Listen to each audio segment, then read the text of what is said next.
Bismillahirrahmanirrahim. Assalamualaikum warahmatullahi wabarakatuh.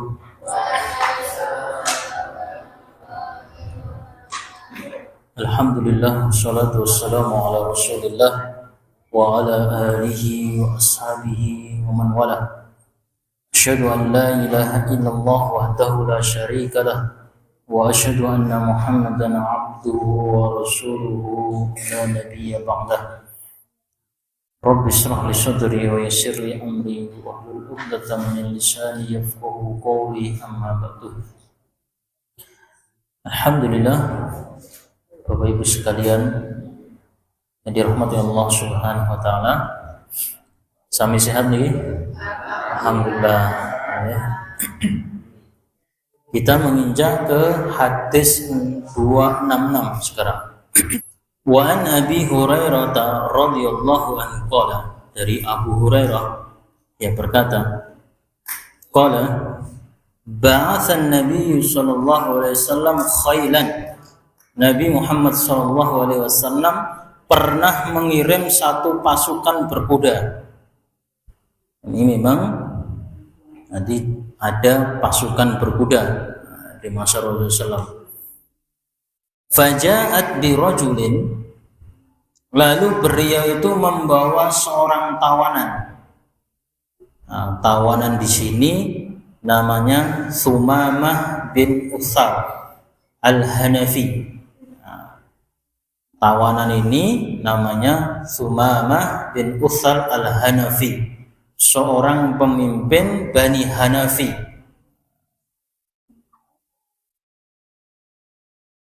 Farabbatuhu bisyariyati. Kemudian mereka, pasukan berkuda ini, mengikatnya di salah satu tiang min syawarihil masjidi, bisyawarihil masjidi. Mengikatnya di salah satu tiang dari tiang-tiang masjid. Muttafaqun alaih. Di sini diriwayatkan oleh Imam Bukhari maupun Imam Muslim. Hadis ini menceritakan tentang Sumamah bin Utsal al-Hanafi. Ini seorang pemimpin dari Bani Hanafi.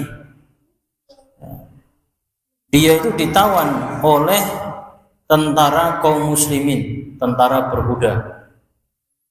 Nah, ketika dia tertangkap, Nabi SAW mengikatnya itu di tiang masjid. Nah, di taleni yang tengah nenggon tiang masjid. Kemudian Nabi SAW lewat di sampingnya sambil mengatakan kepada Sumamah bin Utsal al-Hanafi ini, "Hai Sumamah, kamu akan aku ikat selama 3 hari." Nah, orang lebih Islam. Jadi dia orang kafir, orang musyrik, ya. Dia ketangkep Rasulullah SAW oleh pasukan kuda, dicencang, dibondo neng tiang masjid, sampai beliau mengatakan, aku arep tak ikat dulu ya, tak bondo, tak jiret neng tiang masjid sampai 3 dino. Nah, akhirnya Sumamah bin Utsal al-Hanafi ini dia masuk Islam. Itu ceritanya seperti itu. Berarti nyencang wong nenggon tiang masjid, ya itu termasuk juga diperbolehkan. Ya, ini cah cilik ini sing nakal nang tali ini dengan tiang ning masjid. Ya, wae nek ra nakal engko tak cul kae masjid. Ya, nah, ini Rasulullah SAW memang mengikat. Maka di sini boleh, ya, boleh kita itu mengikat tawanan di masjid, walaupun dia itu orang musyrik atau orang yang tidak beriman, orang kafir, boleh kita mengikat di situ. Nah, kemudian hadis ini juga mengindikasikan bahwa orang musyrik dan ahli kitab boleh masuk masjid bila ada keperluan. Seperti renovasi masjid dan lainnya. Nanti saya terangkan ya. Boleh enggak seorang non muslim masuk masjid? Menurut jenengan boleh nggak betul? Boleh. Namun di dalam ayat surat At-Taubah ayat yang ke-28, surat At-Taubah surat yang ke-9 ayat ke-28. Ya ayyuhalladzina amanu, hai orang-orang yang mengaku beriman, innamal musyrikuna najasun, sesungguhnya orang-orang musyrik itu najis. Najis di sini bukan najis badannya, bukan. Demok wong musyrik najis dikumbah, bukan. Tetapi yang dimaksud dengan najis di sini najis keyakinannya, najis perbuatan mereka, zalim mereka, perbuatan musyrik mereka, itu najis semuanya, perbuatan seperti itu. Kezaliman mereka memerangi orang-orang beriman, itu najis. Yang disebut najis di sini adalah kotornya pada keyakinan mereka dan amal mereka, bukan badan mereka. Fala yaqrabul masjidal haram, sesungguhnya orang-orang musyrik najis, maka janganlah mereka itu mendekati Masjidil Haram sesudah tahun ini, tahun yang ke-9 ya. Di sini memang sebelum tahun 9 Hijriah ini orang-orang musyrik, orang-orang non muslim itu dia masuk di Masjidil Haram ya, di Mekah sana. Mereka itu berluasa di situ. Ya. Maka di tahun yang ke-9 turun ayat ini.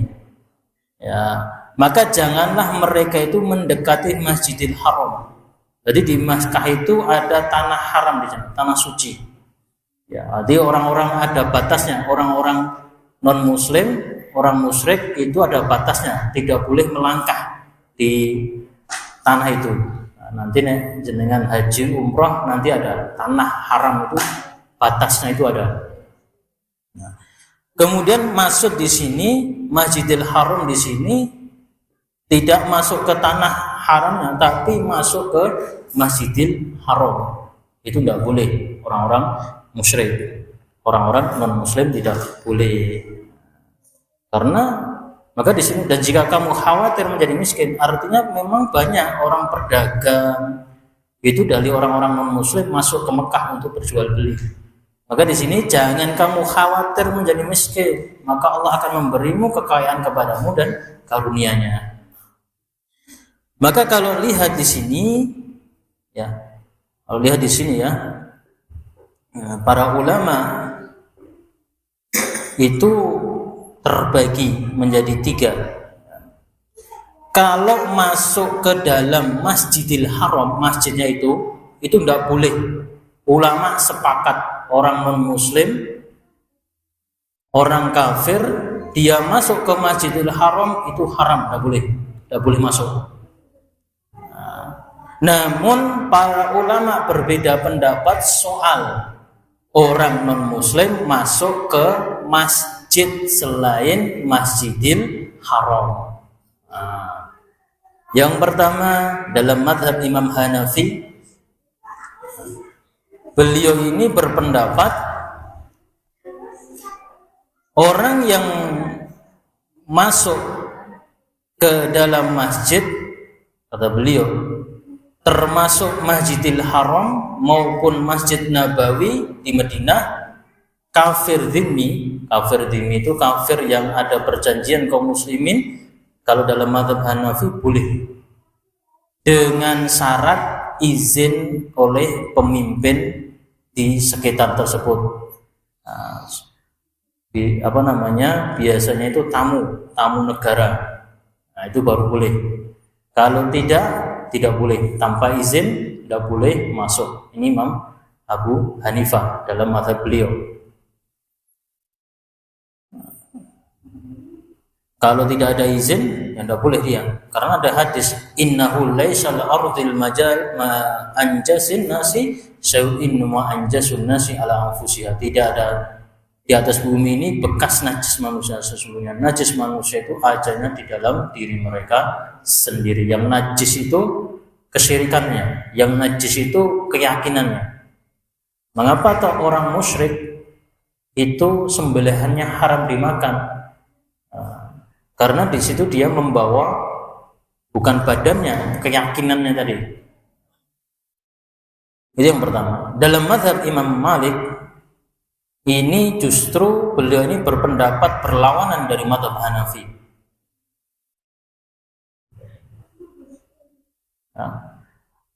Mazhab ini dalam Malik ini melarang, ya, entah itu dia itu orang kafir, orang non muslim masuk ke dalam masjid. Namun ini berlaku dalam mazhab beliau, tidak ada izin dari umat Islam atau imam masjid di sekitar. Neraleh izin, nggak boleh masuk. Kalau dapat izin boleh. Kemudian dalam mazhab Imam Syafi'i, ya, beliau ini membolehkan, ya, boleh hukumnya. Namun beliau ini tidak membolehkan untuk masuk Masjidil Haram. Orang non muslim dia mendapatkan izin dari pemimpin di daerah situ, mau masuk masjid manapun boleh, kecuali Masjidil Haram. Lah ini sing tamu negara niku napa jenenge paus. Niku masuk teng pundi ini? Istiqlal. Oleh ora. Ternyata memang para ulama membolehkan. Yang disebut mungkin najis lah oleh, ya, najisnya itu bukan najis badannya, tapi najis keyakinannya, akidahnya, amalannya dan sebagainya. Terlebih orang-orang non muslim yang memusuhi kaum muslimin, tidak boleh.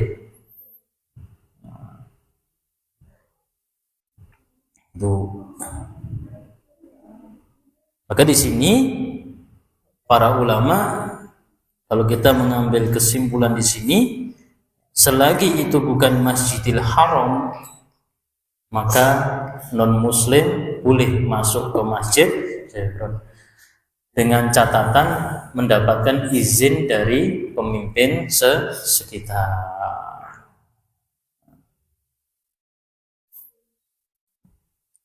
Nah, kemudian adewe nek wong Islam masuk ke gereja boleh ndak? Ndak boleh. Jarine sinten jenengan?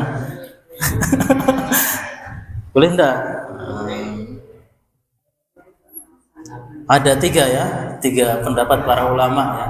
Soal seorang muslim masuk ke gereja atau sinagog atau dimanapun, itu ada 3 pendapat di sini.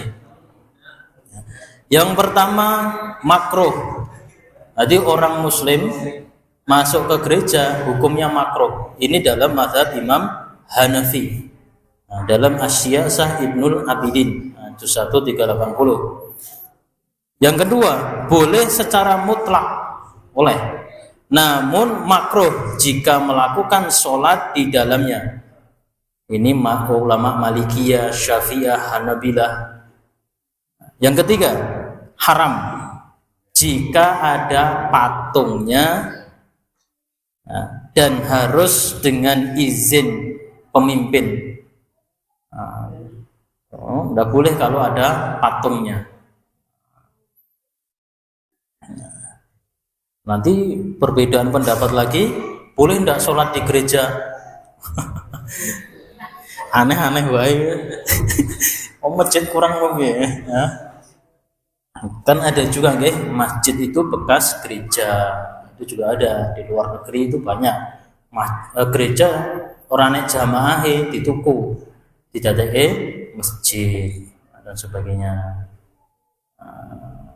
Maka pembolehan di sini memang dia itu, kenapa dia ke gereja, mengapa kamu ke tempat ibadah yang lain? Nah, pertanyaan itu, aku kerja ngono, ya udah, aku arep nyembah, arep ibadah di situ, melu-melu, nggak boleh, yang haram itu, ya. Itu ada 3 pendapat, makruh, boleh, haram. Kalau itu ada patung dan sebagainya, dan terus dengan izin.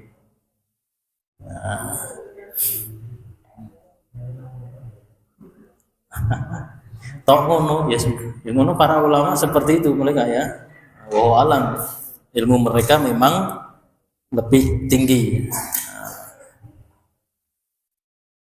Lah ngeterke wong ning tempat ibadah iki dosa pura hasile pira-pira.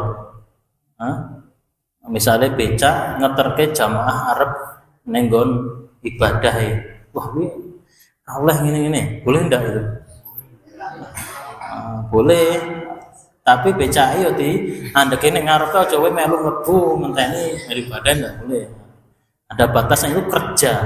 Kerja dengan ibadah harus kita bedakan. Nah, tukang bangunan bangun gereja, uang kan bertahun tolong menolong dalam hal keburukan gaya gereja, dibedakan. Nah, kerja dengan ibadah. Gaya gereja baru mau ibadah ya tidak boleh. Ya. Tuh, maka kaum non muslim dia boleh masuk ke masjid dengan catatan ada izin dari pemimpin dan sebagainya. Ya. Kemudian mengapa toh Makkah ini memang tanah haram? Ini luar biasa keutamaannya. Ya, Madinah, maksudnya Makkah, Masjidil Haram keutamaan sangat luar biasa. Kata Rasulullah SAW, anin Nabi SAW qala laisa min biladin syayatufuna ad-dajjal illa Makkah wal Madinah laisa lahu min niqabiha naqabun ila alaihi malaikah safina bihurusinaha summa tarjuful madinatu biha. Tidak ada satu negeri pun melainkan semuanya itu akan diinjak oleh Dajjal. Nanti kabeh negeri nanti di mau mendatangnya hari kiamat, Dajjal muncul, itu akan menjelajah semua negeri kecuali Mekah dan Madinah. Jadi Dajjal tidak bisa masuk ke Mekah dan Madinah. Semua jalan yang menuju ke sana dijaga oleh para malaikat. Qad ilaihi malaikatun safina bi hurusyiha. Maka berhentilah Dajjal di sebuah kebun di pinggir kota Madinah, maka Madinah pun mengguncang 3 kali dan keluarlah orang-orang kafir dan munafik dari kota Madinah. Jadi Dajjal tidak akan bisa masuk ke 2 kota ini, Makkah dan Madinah. Tidak bisa masuk dia. Sopo Dajjal. Dajjal itu di hadis yang lain itu mabu'isan Nabi sallallahu alaihi wasallam andara ummatahu akhwarul kadzab. Tidaklah seorang nabi pun diutus selain telah mengingatkan kaumnya terhadap yang buta sebelah lagi pendusta. Ala innahu ma'ur wa inna rabbakum laisa bil awra. Ketahuilah bahwasanya Dajjal itu buta sebelah, sedangkan Rabb kalian Allah Subhanahu wa taala tidak buta sebelah. Wa inna bainal anaihi maktubun kaf fa ra. Sedangkan batuknya Dajjal itu tertulis di sana kaf fa ra. Kafir. Aku udah ngomong kafir loh ya. Maksudnya tulisannya cuma kaf fa ra gitu. Di situ. Berarti Dajjal ini sifatnya dia buta sebelah, dan di batuknya itu ada tulisan kaf fa ra-nya. Dengan macamnya kafir enggak. Tapi di sini tulisannya kaf fa ra ya. Bahkan Dajjal itu cirinya lagi inna qad hadatsum an Dajjal hatta khusithu. Sungguh aku telah menceritakan perihal Dajjal kepada kalian. Hingga aku khawatir kalian tidak lagi mampu memahaminya. Sesungguhnya Al-Masih Ad-Dajjal Rijalun qasirun afjar. Dajjal itu seorang laki-laki yang pendek. Niki ampun disifatke wong lo ya. Nah, oke, enek wong lanang pendek pertama. Jahdun aurarul mahfuz, berkaki bengkok, kakinya bengkok. Wal aini laisa bi'a binatihi, kakinya bengkok, berambut keriting. Nah, wal aini laisa bi'anatihi, buta sebelah. Wala hajratin fa inna lakum fa'lamu anna rabbukum laisa bi'am. Matanya tidak terlalu menonjol dan tidak pula terlalu tenggelam. Piye? Ora terlalu menonjol, ora tahu tenggelam. Belolo. Fa'lamu anna rabbakum, ketahuilah. Jika kalian itu bingung, ketahuilah bahwasannya Rabb kalian itu tidak buta sebelah. Ini ciri Dajjal. Ciri Dajjal yang pertama, laki-laki dia, pendek, anak cilik, seorang laki-laki yang pendek, berkaki bengkok, mungkin bengkok, berambut keriting, rambutnya keriting, kriwil-kriwil, keriting, buta sebelah, matanya tidak terlalu menonjol dan tidak pula tenggelam. Nah, itu ciri-cirinya Dajjal yang akan datang mau mendekati hari kiamat. Innallaha laisa bi'awra, sesungguhnya Allah Ta'ala tidak buta sebelah. Ala innal masih Dajjal awranul aini yumna, ingatlah bahwa Al-Masih Ad-Dajjal buta sebelah kanan. Nah, ini diterangkan di sini. Matanya tadi, kana ainuhu inatun tawfiyah. Matanya Dajjal itu buta sebelah kanan, seakan matanya itu seperti buah anggur yang menjorok, kayak anggur dipelotot. Nah, itu matanya itu seperti itu dia. Wah, Dajjal ini luar biasa dia. Kalau orang yang di masa itu dia tidak berhati-hati, bisa katut. Dajjal ini diberikan Allah Ta'ala kelebihan sangat luar biasa. Innamahu ma'an wa nara, sesungguhnya bersamanya Dajjal itu ada air dan api. Wa naron fanaruhu ma'un baridun, adalah air itu, apanya adalah air itu dingin, dan airnya adalah api. Nah, karena itu jangan kalian itu binasa dengan masuk ke dalam air tadi. Dajjal nanti itu membawa air dan api. Nah, kita mau dipilih kayak ini, pilih yang di mlebu geni apa mlebu banyu? Kira-kira pilih banyu abeh mesti. Nah, banyu niki apinya neraka Allah Subhanahu wa Ta'ala. Kalau dia masuk ke dalam api, itunya surganya Allah Ta'ala. Loh, di saat itu fitnah yang luar biasa itu, Dajjal ini membawa seperti itu. Bahkan Dajjal itu ala ana'u bimanir rajul, sungguhnya aku tahu apa yang ada bersama Dajjal. Bersamanya itu ada 2 sungai yang mengalir. Nah, salah satunya secara kasat mata berupa air putih, dan yang lainnya secara kasat mata berupa air yang bergejolak, api yang bergejolak. Bila ada yang menjumpainya, hendaknya dia itu mendatangi surga yang ia lihat berupa api, dan hendaknya menutup matanya, kemudian hendaknya itu menundukkan kepalanya lalu meminumnya, karena sesungguhnya itu adalah air yang dingin.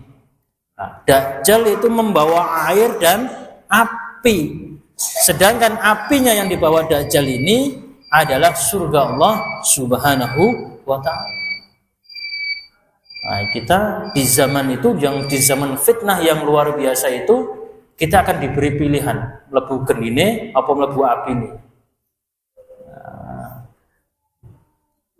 maka nanti insyaallah saya sebutkan Dajjal, karena para nabi itu juga mengingatkan tentang Dajjal. Ya. Dajjal fitnah yang sangat luar biasa. Maka ketika kita tahiyatul akhir, kita ditutup biasanya dengan doa apa? Allahumma inni a'udzubika min adzabi jahannam wa min adzabil qabri wa min fitnatil mahya wal mamati wa min fitnatil masihid dajjal. Tahiyat akhir itu ya. Baik, karena sudah waktunya sudah habis. Dari sini ada yang kurang paham? Itu belum selesai ya hadisnya itu. Insyaallah kita lanjutkan pertemuan datang. Baik.